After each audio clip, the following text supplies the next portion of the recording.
আমার তরুণ ভাই ও বোনদের জন্য কিছু কথা বলতে চাই, যারা মাশাআল্লাহ স্কুল শেষ করেছেন, কলেজে পড়ছেন, বিশ্ববিদ্যালয়ে পড়ছেন। এটা সব সময় মনে রাখবেন যে আপনারা বড় হতে হতে আপনাদের সবচেয়ে বড় আফসোস সব সময় হবে আপনার বাবা মায়ের সাথে দুর্ব্যবহার করা, আপনার বাবা মায়ের সাথে ঝগড়া করা, আপনার বাবা মাকে কষ্ট দেয়া। কঠোর কথা কখনো ফিরিয়ে নেওয়া যায় না। আপনার বাবা মাকে একবার কষ্ট দিলে সেটা কখনো ফিরিয়ে নেওয়া যায় না। আপনি যত দিন বেঁচে আছেন সেই স্মৃতিগুলো আপনাকে কষ্ট দেবে।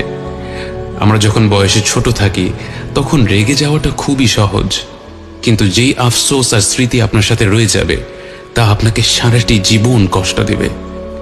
তাই আমার প্রিয় ভাই ও বোনেরা, আল্লাহ কোরআনে যা বলেছেন তা সবসময় মনে রাখবেন। তোমরা বাবা মায়ের সাথে চমৎকার ব্যবহার করবে, এমনকি তাদের উফ পর্যন্ত বলবে না, তাদের সাথে খারাপ ব্যবহার করবে না।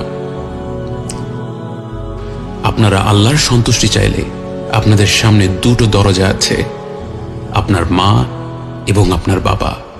তাদের খুশি রাখুন।